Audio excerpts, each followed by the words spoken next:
Hey, I'm Nic Moore. I play football at Tennessee, and this is the No Playbook Podcast. Hey, thank you so much for checking out the show. This is the podcast featuring the outstanding athletes, coaches, and experts, all from East Tennessee. Today, happy to have Nic Moore on the podcast, four-star football player from here in the state of Tennessee. He joins me to talk about that whole recruiting experience, and he talks about his first summer training session as a member of the Vols. This episode is sponsored by Stinnett Collision with locations in Maryville and Sevier County. I'll get to Nic Moore right after this. Sit tight. Hi, I'm Zach Stinnett, third-generation owner of Stinnett Collision. As a proud supporter of Tennessee athletics, we know that every game counts. When a collision puts you out of play, we're here to get you back in the game. Family-owned since 1965, Stinnett Collision now has locations in Maryville and Sevierville. With double the space and a team of certified technicians, we'll tackle your repairs and get you back on the road in no time. Don't let a collision sideline you. Visit Stinnett Collision today. Sorry, I had to close my door. Hey, how's it going? Hey, pretty good. How are things? I'm doing great. Just got back from another day of fall camp. Oh, yeah? You had practice today? Yeah, yes, sir, we did. What's it been like? This is your first year as a, college athlete hitting the summer training session. Is it a big, I guess, surprise for your system? At first it was. Whenever I first got here, the training was a lot. It was like a lot of physical stuff followed by a lot of mental stuff, which was kind of hard to keep up with. But as time went on, I just got more used to it. So I think now it's getting to the point where this is my first time through fall camp, really long days, but I can feel my body already getting used to it and just ready to attack each day. Now, did you join or come to campus in the winter? Yes, sir. Okay. How did you I don't know. How did you like this fall camp? Was there anything that was particularly, interesting or difficult for you? You mean this fall camp so far? Yeah. Right now, I think one of the big adjustments that I'm having to deal with is going from getting in the facility about 6:30 a.m. and leaving probably about like 8-9 p.m. That's probably my biggest adjustment because, usually in any other camp, like high school things of that nature, you never have to do all that. It was never that long. So being able to stay locked in throughout all 12, 13 hours of the day is a really big adjustment for me, but I'm getting used to it pretty quickly. Yeah. Well, how much of that is like hitting versus film? I think that, we're about to start full private practice tomorrow, but as much field work is only about 2.5 hours. We have regular practice and then we have a walkthrough. So that probably take about 3.5 hours of just practicing, and then the rest of it's probably film and lunch and team meetings and things of that nature. Well, how about in the the offensive line room? Who's taking that leadership role?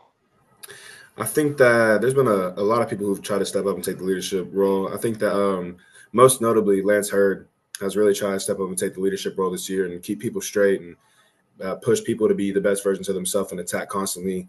Sham Umarov has always been an uplifting voice in the O-line room, always trying to encourage people to work on their technique and just be better versions of themselves.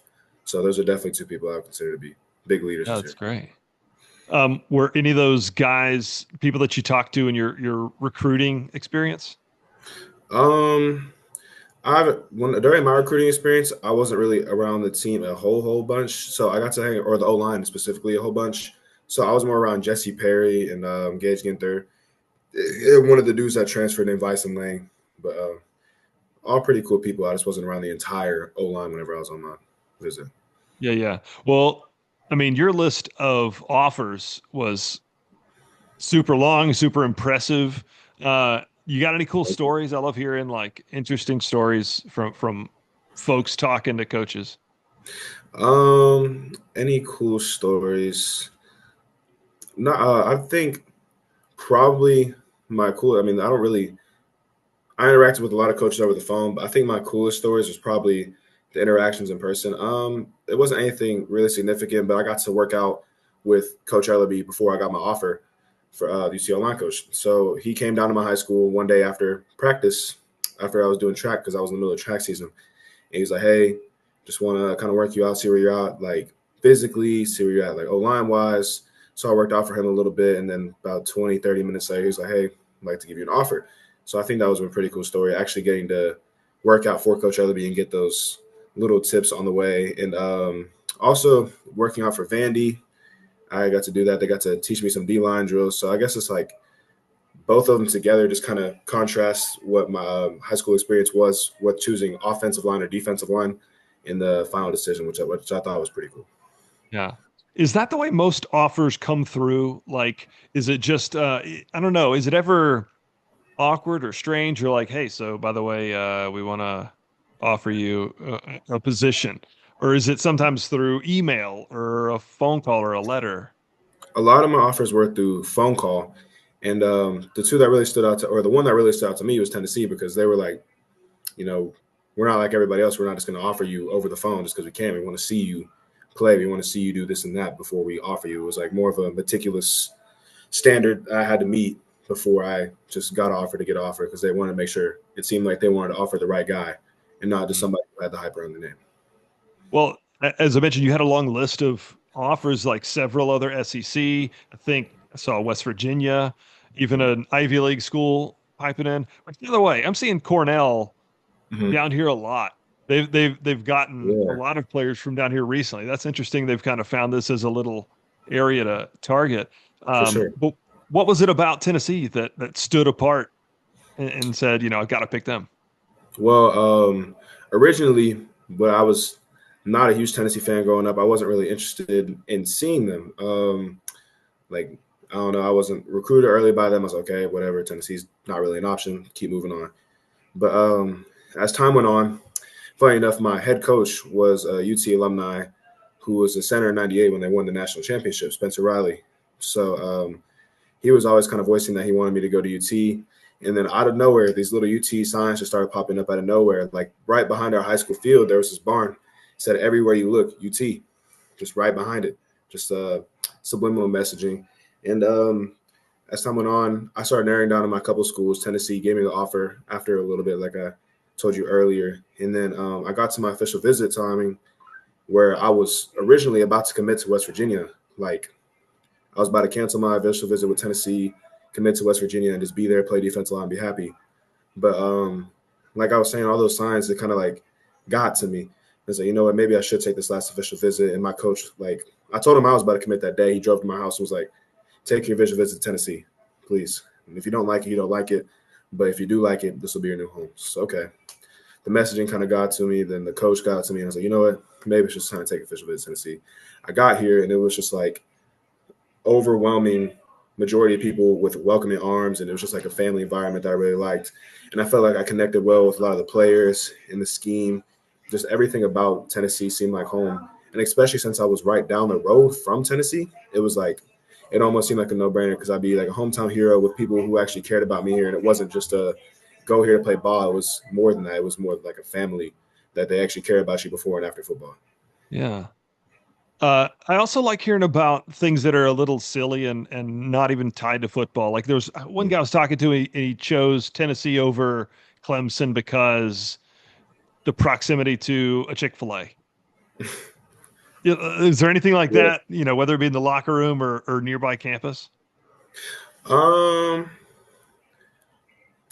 wouldn't say specifically. I'd probably say that one thing that was really cool to me that really stuck out, I guess, about Tennessee and West Virginia that I had them in my top two was the fact that they were really, really close to the river. And I'm really big on the water. Like, I love the water. I love going out on the water. And to have two places that were literally right there, like Tennessee, you could take a 2-minute walk down the road, get to the river, just hop in if you really felt like it. And so could you at West Virginia. And on both of my official visits, they both took me out on the lake. That was just something I really like to go do, like to go tubing, like to go do all that stuff and swim. So it's like, I think that, I guess being close to the water was one of those silly things that kind of helped me in that decision. So I don't know if you've had time to check out Imes Nature Center yet. It's not far from campus, but they have a big rock quarry where you can like rent a canoe or a kayak and go out. I'm actually going with my kids tomorrow. Oh yeah. I want to just go swimming and going to a rock quarry like that. And there's the whole nature center. It's really cool. But again, that's really close to campus. Yeah, okay. I'll make sure to check that out sometime. What did you say it was one more time? It's called Imes Nature Center. It's IJAMS. Okay. All right, cool. I'll look into that. I'll make sure I write that down. What is one thing that like very few people know about you? That I'm actually decent at multiple instruments. I'm pretty good at guitar. I've been learning that for a few years, and I'm learning pretty decent at piano. I used to play flute whenever I was little in like elementary school and stuff like that. I'm wanting to get into the drums pretty soon, and just like stuff like that, like forms of expression. Like I'm really passionate about music. I like to dance. I like to do all these different things, which is kind of something you wouldn't expect from somebody like me. I'm not Just because some, you're a big football dude? yeah, just a big guy. Apparently, I never saw that, but apparently I look pretty serious. So I don't think. I guess the impression of somebody who looks serious and likes to go dance and play music all the time just doesn't click together. Well, so is Pooh your nickname? Yeah, yep, that's my nickname. Where'd that come from? Just around the facility, like usually I walk around smiling a lot, so they're kind of like, oh, he's always like, Winnie the Pooh is just smiling all the time, and that's just kind of where it stood. They kind of laughed about it a little bit. Just it was a joke at first, and then it just became my nickname from there on out. And I was like, heck, I can roll with it. I don't have a problem with it. I kind of like it. So then from then on, I became Pooh. There you go. Let's just hope that you're not just wearing just a red T-shirt with no pants. No. Wouldn't recommend that. Everybody on the show gets one big question: is when you're like 80 years old, what is a sports memory you've got up to now that you could close your eyes one day and picture perfectly?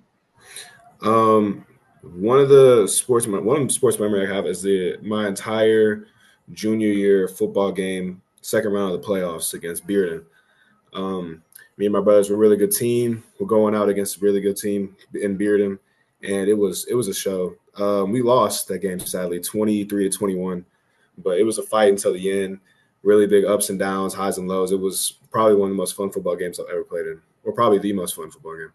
And I assume that my first time running out the tee is going to be something I'll never be able to forget either. Yeah. What about with your official visit to Tennessee? Did you get to be a part or see anything from down low that was like a neat experience?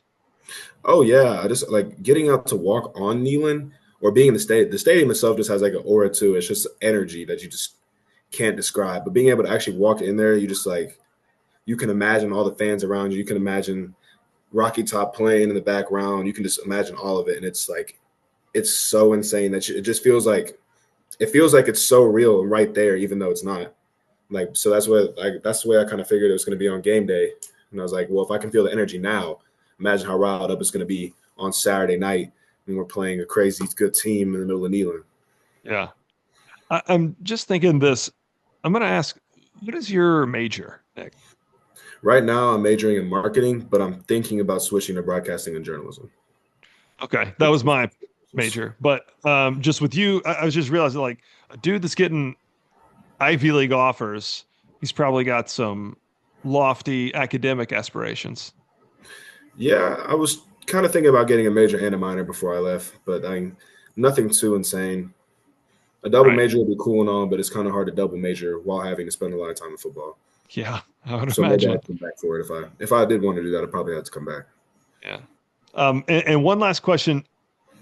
Who's somebody just from what you've seen even thus far, uh, like a newcomer that the Vols like fans might not be expecting or not even know about yet? Who's somebody that you think is gonna, blow some people's hair back this fall?